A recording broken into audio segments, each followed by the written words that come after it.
જેવું ફાવે એવું રહે, મોડી ઉઠ, તું તારી રીતે આનંદથી રહે.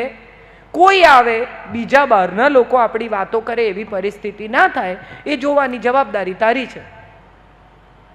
એક બહુ સુંદર કથા છે જેમાં સાસુ પોતાની વહુને કહે છે કે અંદરથી દરવાજો કોના માટે ખોલવો અને બહારથી કેટલા વાગે ખોલવો એ હવે તારે નક્કી કરવાનું.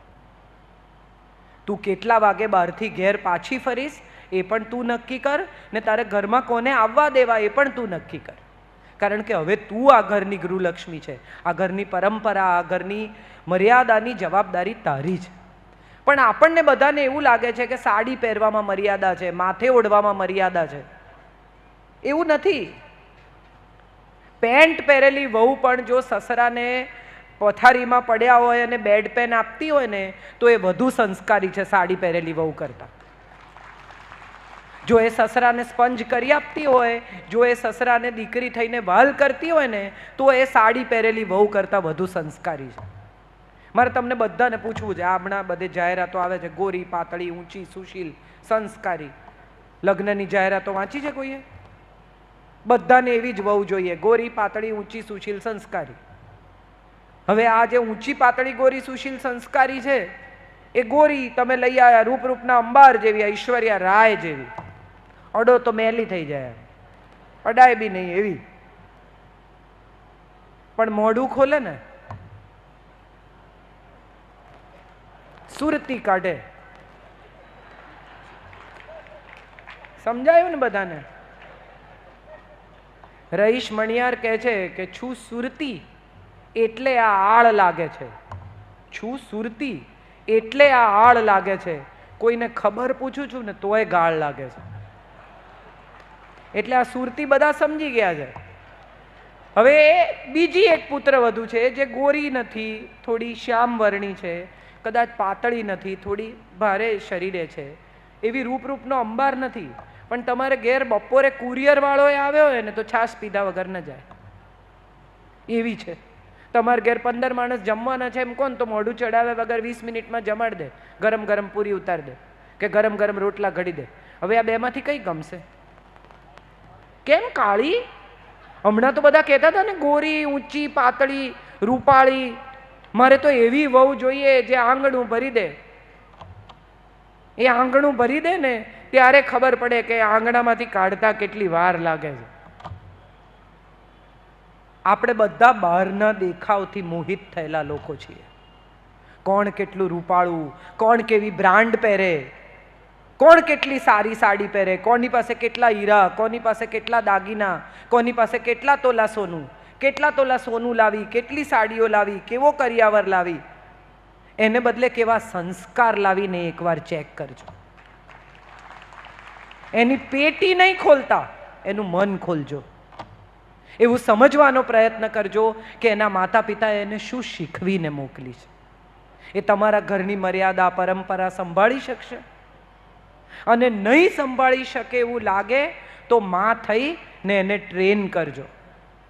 મારે મારા જ ઘરની એક વાત કહેવી છે, મેં બહુ વાર કહી છે છતાં ફરી એકવાર તમને કહેવી છે કે મારા વડ સાસુ છે ને એમનો સ્વભાવ બહુ તેજ. એ બોલે તો તમને ગભરામણ કરી નાખે. ને મારા સાસુ એકદમ શાંત. મારા વડ સાસુ બૂમો પાડે બિંદો બિંદો, અને મને એમ થાય કે મમ્મી તમે જવાબ કેમ નથી આપતા. મારા સાસુને એક દિવસ મેં કહ્યું, મેં કીધું કહી દો ને તમે. અને ત્યારે મમ્મીએ કીધું મેં તો છે ને ફોન મૂકી દીધો છે, એકલા જ બોલે છે. આ મારું પહેલું શિક્ષણ. આપણને ન ગમે તો ફોન મૂકી દેવો, ભલે એકલા બોલતા, આપણું શું જાય. આ નવી બધી દીકરીઓને મારે શીખવવું છે. જવાબ નહીં આપો ને તો સામેનો માણસ લડી નહીં શકે, પણ જો જવાબ આપશો ને તો એને બહુ મજા આવશે ઝઘડો કરવાની. હવે તમારે એને ઝઘડો કરવાની મજા કરાવવી છે કે નથી કરાવવી? નથી કરાવી તો જવાબ આપવાનો છોડી દો. અને આ બહુ જ નહીં, આ સાસુને એટલું જ લાગુ પડે છે. તમને એમ લાગે કે આ વાતમાં બહુ દમ નથી, એનું મગજ ગયું છે, તો 10 મિનિટ ચૂપ રહેવું. હું સાસુ છું, હું કેમ ચૂપ રહું? કાંઈ, ઘરની શાંતિ સૌથી અગત્યની છે. અને ઘરની શાંતિમાં જેનાથી જેટલું કોન્ટ્રીબ્યુટ થાય એટલું એણે કોન્ટ્રીબ્યુટ કરવા. એક બીજી વાત, મારે બધી અહીંયા સ્ત્રીઓ છે, મમ્મી છે, એટલે હું લાલચ રોકી નથી શકતી. મારે બધી સ્ત્રીઓને, બધી મમ્મીઓને કહેવું છે કે તમારી દીકરીમાં વિશ્વાસ રાખજો. જમાનો ગમે એટલો ખરાબ હોય, તમારી દીકરીના સંસ્કાર, તમારા ઉછેર અને તમારું એની સાથેનું કોમ્યુનિકેશન, સંવાદ જેટલો સારો હશે ને, એટલી તમારી દીકરી સારી અને તમારી સાથે જોડાયેલી રહેશે. છોકરાઓ બહુ ભાગી જાય છે. હમણાં જ એક બહેને મને કહ્યું કે છોકરાઓ ભાગી જાય છે, બીજી ન્યાતમાં લગ્ન કરી લે છે. કેમ થાય છે આવું? કારણ કે ઘરમાં માતા પિતા વાત કરવાની તક નથી આપતા. તમારા સંતાન સાથે રોજ દિવસનો 1 કલાક વિતાવો. પપ્પાએ કડક હોવું જોઈએ ને, એ જમાનો ગયો. હવે તો પપ્પાએ દોસ્ત બનવું પડશે, પપ્પાએ વાત કરવી પડશે, પપ્પાએ દીકરીને વહાલ કરવું પડશે. 12-14 વર્ષની થાય ને એટલે મમ્મી કે બસ હવે પપ્પાને બહુ ચોંટચોટ નહીં કરવાનું. શેને માટે નહીં કરવાનું? એની જિંદગીનો પહેલો બોયફ્રેન્ડ જ એનો બાપ છે.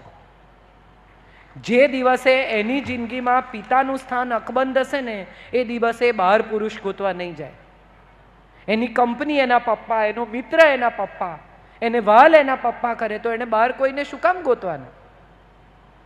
આપણી દીકરીઓ બહાર મિત્રો ગોતે છે કારણ કે આપણી દીકરીને આપણે ઘરમાં મિત્ર આપી શકતા નથી. આ બહુ જરૂરી છે. ઘરમાં મિત્ર આપો, એને સાંભળો. અને મમ્મી બધી એવું કે તું મને સાચું કહીશ ને તો હું તને કંઈ નહીં કરું, આવું વચન આપે. પણ જો છોકરી એમ કે મારી ક્લાસમાં એક છોકરીને બોયફ્રેન્ડ છે, કે મારી ક્લાસમાં એક છોકરો સિગરેટ પીએ છે, તો સૌથી પહેલું રિએક્શન આપણું શું હોય? તારે નથી ને? અહીંથી સંવાદ તૂટી ગયો. એ ગભરાઈ ગઈ, હવે તમારી સાથે વાત નહીં કરે. સિગરેટ પીએ, મેં તો કોઈ દી પાન મસાલા ખાધા નથી અને તું આ કરસ.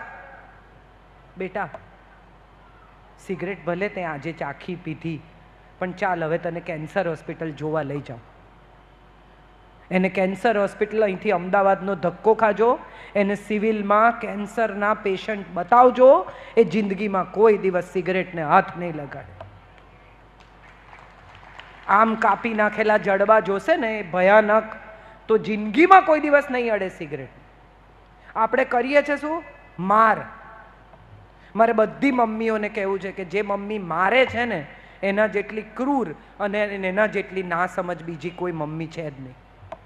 મારવાથી જો લોકો સુધરી જતા હોત ને તો આટલી જેલો ભરાયેલી જ ના હોત.